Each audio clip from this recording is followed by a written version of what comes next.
न्याय न्यायाधीश का, सम्मान संविधान का। नमस्कार, आप देख रहे हैं न्याय न्यायाधीश का, सम्मान संविधान का। हाईकोर्ट ने सोमवार को कर्नाटक में हिजाब पर प्रतिबंध मामले में सुनवाई स्थगित करने के अनुरोध पर नाराजगी जाहिर करी और कहा कि अदालत इस तरह अनुमति नहीं देगा। इस मामले की अगली सुनवाई 5 सितंबर को होगी। न्यायमूर्ति हेमंत गुप्ता और न्यायमूर्ति सुधांशु धुलिया की पीठ के समक्ष मामले की जैसे ही सुनवाई शुरू हुई, याचिकाकर्ताओं के वकीलों ने स्थगित की मांग कर दी। इस पर कोर्ट नाराज हो गया और कहा कि ये बेंच बदलने की कोशिश है, ये उचित नहीं है। आप पहले लगातार जल्द सुनवाई की मांग करते हैं और अब सुनवाई स्थगित करने की बात कर रहे हैं। इस पर वकील ने कहा कि इसे 2 हफ्ते के लिए स्थगित कर दिया जाए, लेकिन पीठ ने 2 हफ्ते वाली सुनवाई की मांग को ठुकरा दिया। पीठ ने याचिकाओं पर कर्नाटक सरकार को नोटिस जारी कर जवाब मांगा है। आपको बता दें कि जस्टिस गुप्ता अक्टूबर में रिटायर हो रहे हैं। कुछ याचिकाकर्ताओं की ओर से पेश अधिवक्ताओं में से एक ने कहा कि ये मामले शनिवार को अचानक सूची में आ गए।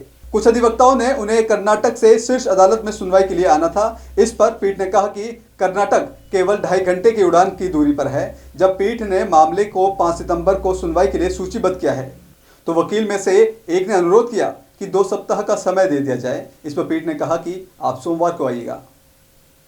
जब वकील ने कहा कि इस मामले को शीर्ष अदालत में सप्ताह के बीच मंगलवार, बुधवार, गुरुवार पर सुनवाई के लिए सूचीबद्ध किया जा सकता है, तो पीठ ने कहा कि अगर जरूरत पड़ी तो वह मामले की सुनवाई गैर विविध दिन भी कर सकेगी। एक वकील ने कहा कि क्या मैं आपसे इसे 2 हफ्ते बाद करने का अनुरोध कर सकता हूं? इससे ज्यादा फर्क नहीं पड़ेगा। पीठ ने कहा कि याचिकाकर्ता इससे पहले तो मामले में जल्द सुनवाई का अनुरोध कर रहे थे, अब इसे स्थगित करने का कर रहे हैं।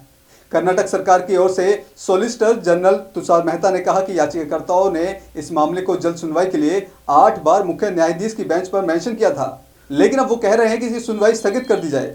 इस पर पीठ ने कहा कि हम इस तरह की इजाजत कतई नहीं दे सकते।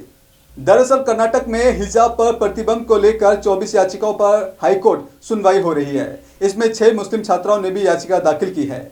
इससे पहले कर्नाटक हाईकोर्ट ने 15 मार्च को फैसला सुनाया था कि हिजाब पहनना इस्लाम का अनिवार्य हिस्सा नहीं है।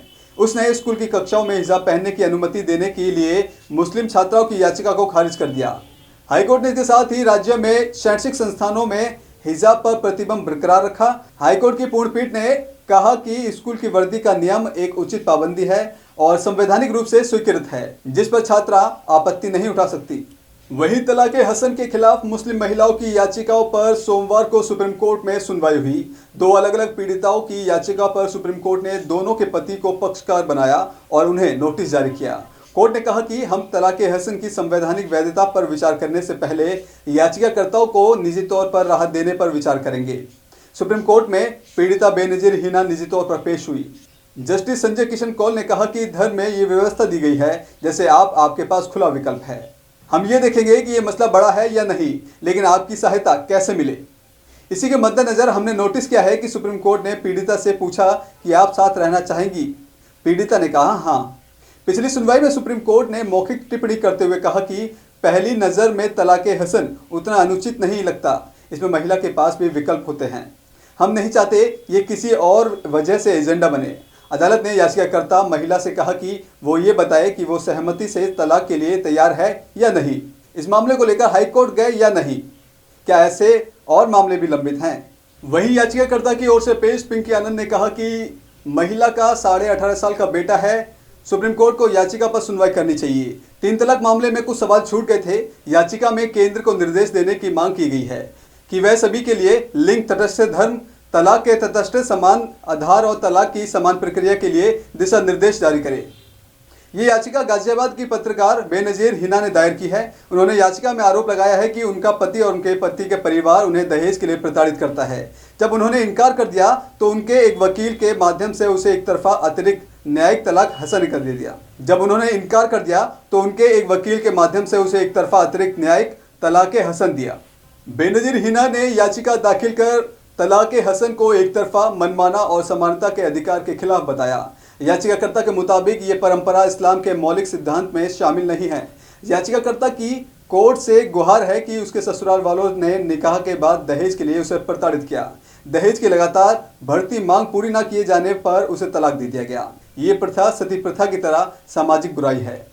कोर्ट इसे खत्म करने के लिए इसे गैरकानूनी घोषित करे, क्योंकि हजारों मुस्लिम महिलाएं इस कुप्रथा की वजह से प्रताड़ित हैं। इस्लाम में तलाक के 3 तरीके ज़्यादा प्रचलन में थे। एक है तलाक हसन। इस्लाम की व्याख्या करने वाले के मुताबिक तलाक हसन में शौहर बीवी को तलाक तब दे सकता है जब उसका मासिक धर्म चक्र ना चल रहा हो। इसके बाद तकरीबन 3 महीने एकांतवास की अवधि यानी इद्दत के बाद चाहे तो वह वापस तलाक ले सकता है। यदि ऐसा नहीं होता तो इद्दत के बाद तलाक को स्थायी मान लिया जाता है, लेकिन इसके बाद भी यदि जोड़ा चाहे तो वह भविष्य में निकाह यानी शादी कर सकता है। इसीलिए इस तलाक को अहसन यानी सर्वश्रेष्ठ कहा गया है। दूसरे प्रकार का तलाक है तलाक हसन। इसकी प्रक्रिया भी तलाक हसन की तरह ही है, लेकिन इसमें शौहर अपनी बीवी को 3 बार अलग अलग तलाक कहता है, वो भी जब बीवी का मासिक धर्म चक्र ना चल रहा हो। यहाँ शौहर की अनुमति होती है कि वह इद्दत की समयावधि खत्म होने से पहले तलाक वापस ले सकता है।